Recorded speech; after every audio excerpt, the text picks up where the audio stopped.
सोचिए, क्या ऐसा हो सकता है कि सिर्फ एक साल में किसी की पूरी जिंदगी बदल जाए? सुनने में तो ये बहुत बड़ी बात लगती है ना?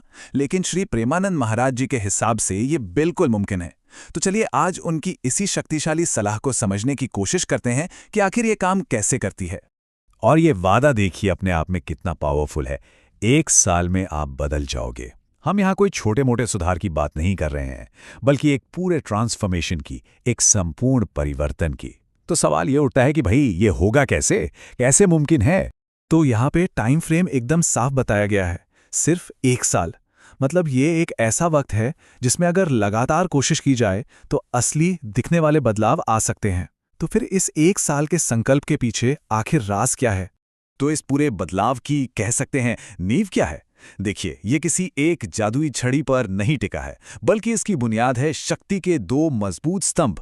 और यही वो ढांचा है, वो फ्रेमवर्क है जो इस पूरे ट्रांसफॉर्मेशन को पॉसिबल बनाता है। महाराज जी के हिसाब से ना, असली ताकत सिर्फ जिस्मानी नहीं होती। सच में बलवान बनने का मतलब है कि जिंदगी के दो सबसे जरूरी हिस्सों में ताकत पैदा करना, एक अंदरूनी और एक बाहरी। मतलब एक बहुत ही बैलेंस्ड अप्रोच है ये। तो ये हैं वो दो पिलर्स। एक तरफ है आध्यात्मिक शक्ति, यानी हमारी इनर स्ट्रेंथ, और दूसरी तरफ है शारीरिक शक्ति, मतलब हमारी फिजिकल स्ट्रेंथ। और असली पूरी ताकत तभी आती है जब इन दोनों में एक सही संतुलन हो। चलिए तो सबसे पहले बात करते हैं पहले स्तंभ की, आध्यात्मिक शक्ति। ये सब कुछ हमारी भीतरी ताकत को बनाने के बारे में है। वो ताकत जो हमें बाहरी दुनिया के चैलेंजेस का सामना करने के लिए चाहिए होती है। नाम जाप इस रास्ते पे ये सबसे जरूरी प्रैक्टिस है। इसका सीधा सा मतलब है भगवान के नाम को बार बार दोहराना, उसे जपना। अब इससे होता क्या है? ये अभ्यास हमारी बिखरी हुई मेंटल एनर्जी को एक जगह फोकस करता है, और जब ऐसा होता है तो मन शांत होता है और अंदर से एक गजब की मजबूती महसूस होती है। और देखिए, इंस्ट्रक्शन कितना सिंपल और डायरेक्ट है। नाम जाप करो, बस। ये एक सीधा और क्लियर एक्शन है जिसे कोई भी अपनी स्पिरिचुअल पावर को बढ़ाने के लिए अपना सकता है। ठीक है, तो अब आते हैं दूसरे स्तंभ पर, जो कि उतना ही मतलब इक्वली इंपॉर्टेंट है, शारीरिक शक्ति।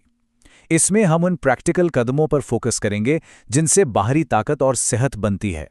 तो शारीरिक शक्ति का रास्ता भी ना बस दो सिंपल स्टेप्स पर टिका है। पहला, व्यायाम करो, और दूसरा, शुद्ध भोजन करो, यानी सात्विक साफ सुथरा खाना खाओ।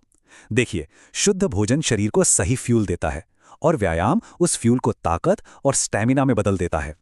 तो मतलब ये सिर्फ अच्छी आदतें नहीं है, ये तो सीधे सीधे शारीरिक शक्ति बढ़ाने का फॉर्मूला है, जो हमारे दूसरे सबसे जरूरी स्तंभ की नींव है। तो जब इन दोनों रास्तों को, आध्यात्मिक और शारीरिक, एक साथ मिला दिया जाता है, तब क्या होता है? यहीं पर वो जो शुरू में वादा किया गया था ना, वो पूरा होता हुआ दिखता है। और इसका जो रिजल्ट है वो बहुत गहरा है। जैसा कहा गया है, चेहरा बदल जाएगा, जीवन बदल जाएगा। मतलब ये सिर्फ बाहर से अच्छा दिखना नहीं है, ये तो एक अंदर की चमक है, एक ऑरा है जो पूरी जिंदगी को ही रोशन कर सकता है। तो चलिए एक बार फटाफट समेटते हैं इसको। 4 मेन एक्शन हैं: नाम जाप करके आध्यात्मिक शक्ति बढ़ाना, और व्यायाम और शुद्ध भोजन से शारीरिक शक्ति। बस यही है एक साल में बदलाव का पूरा ब्लूप्रिंट। और जब ये दोनों स्तंभ मजबूती से खड़े हो जाते हैं, तभी कोई इंसान असल में बलवान बनता है। सिर्फ शरीर से नहीं, बल्कि मन और शरीर दोनों से शक्तिशाली। ये एक ऐसी स्टेट है जहां अंदर की शांति और बाहर की ताकत एक साथ मिलकर काम करते हैं।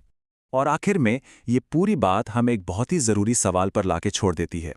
एक साल का संकल्प, क्या आध्यात्मिक और शारीरिक शक्ति के ये सीधे साधे लेकिन गहरे सिद्धांत सच में किसी की जिंदगी बदल सकते हैं? शायद इसका जवाब कोशिश करने में ही छिपा है।